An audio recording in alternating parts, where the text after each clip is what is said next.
Halo teman-teman, perkenalkan nama saya Putra Swastika. Saya berasal dari sekolah SMA Negeri 1 Bangli, kelas 12 S1. Dalam video kali ini, saya akan membawakan sebuah pembahasan materi yang berjudul sikap kritis menghadapi tantangan globalisasi.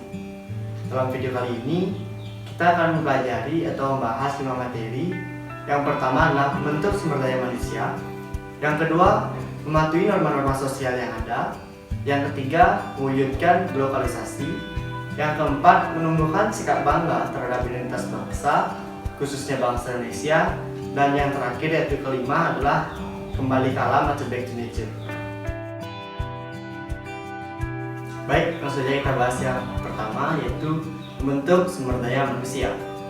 Globalisasi merupakan perubahan sosial di mana mengakibatkan perubahan dalam berbagai bidang, diantaranya bidang pendidikan maupun bidang teknologi. Dalam hal ini, kita sebagai generasi penerus bangsa sudah seharusnya kita dituntut untuk mampu bersaing dengan sumber daya manusia dari negara lain. Mengapa demikian?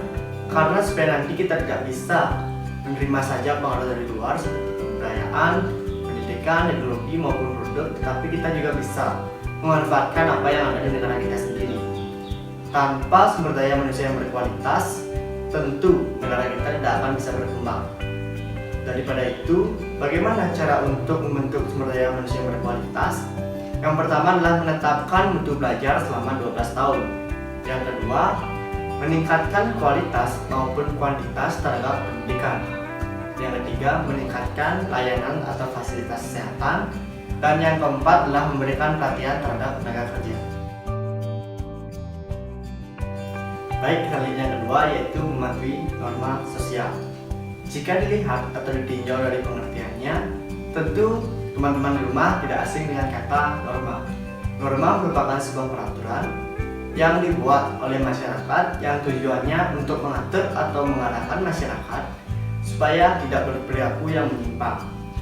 Dalam hal ini, untuk menghadapi tantangan globalisasi, tentu saja kita tidak hanya menyiapkan kualitas dari sumber daya manusia, tetapi kita juga harus mengingat atau mematuhi norma-norma sosial. Karena dalam globalisasi tentu saja tidak hanya dampak positif yang ditimbulkan, tapi ada juga dampak negatifnya. Jadi untuk menghindari dampak negatif, kita perlu untuk mengikuti norma sosial yang ada, semisal norma hukum, norma agama, kesopanan maupun norma kesusilaan. Baik, yang ketiga yaitu ada globalisasi. Nah, apa yang disebut demikian?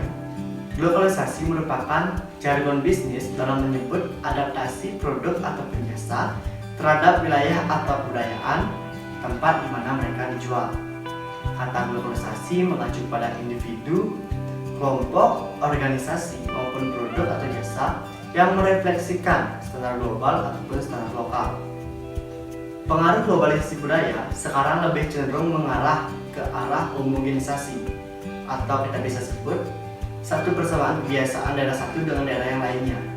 Semisal budaya barat dengan warna kebudayaan daerah lainnya dijadikan sebagai kiblat utama oleh sebagian masyarakat. Nah, untuk mewujudkan globalisasi, upaya yang dapat dilakukan adalah melakukan interaksi ataupun dialog antar budaya sehingga nantinya memunculkan suatu nilai atau norma baru yang bersifat universal, sehingga mengubah pandangan masyarakat bahwa kebudayaan lokal juga mengandung elemen penting dalam elemen global.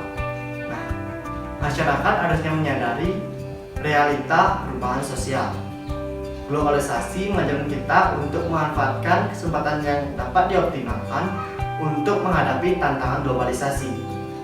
Maka daripada itu, kita harus mempertahankan kebudayaan yang kita miliki. Ketekunan, kreativitas, dan sikap pantang menyerah merupakan cara untuk menjadikan kebudayaan kita lebih dikenal dan dihargai oleh dunia. Baik, yang keempat adalah menumbuhkan sikap bangga terhadap identitas bangsa, khususnya bangsa Indonesia. Nah, pengaruh kebudayaan luar yang masuk ke Indonesia seringkali diterima secara mentah tanpa difilterisasi terlebih dahulu. Sikap kritis sangat diperlukan untuk menghadapinya.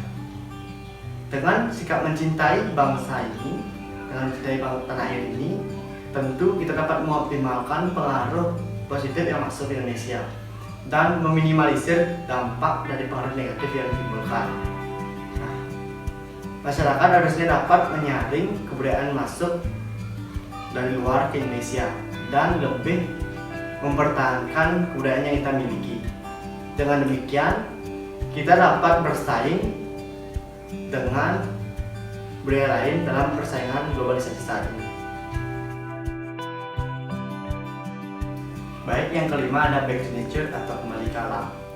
Seiring perkembangan zaman, kebutuhan masyarakat juga semakin meningkat. Untuk memenuhi kebutuhannya, justru masyarakat mengeksploitasi alam secara berlebihan. Terlebih lagi, kita sekarang sedang menghadapi global warming atau pemanasan global. Tentu ini akan menimbulkan efek buruk bagi semua makhluk hidup. Nah, untuk menghindari hal tersebut, kita perlu melakukan reboisasi pada hutan yang gundul, melakukan atau membuat bahan bakar alternatif yang ramah lingkungan, dan yang paling penting tidak membuang sampah sembarangan seperti sampah plastik yang sangat merugikan kita semua. Terlebih lagi, sampah plastik ini sangat berbahaya dan sulit untuk terurai. Nah, itu saja pembahasan yang dapat saya berikan kepada kalian. Jika video ini bermanfaat untuk kita semua, jangan lupa di like, share ke teman-teman kalian, and see you next time.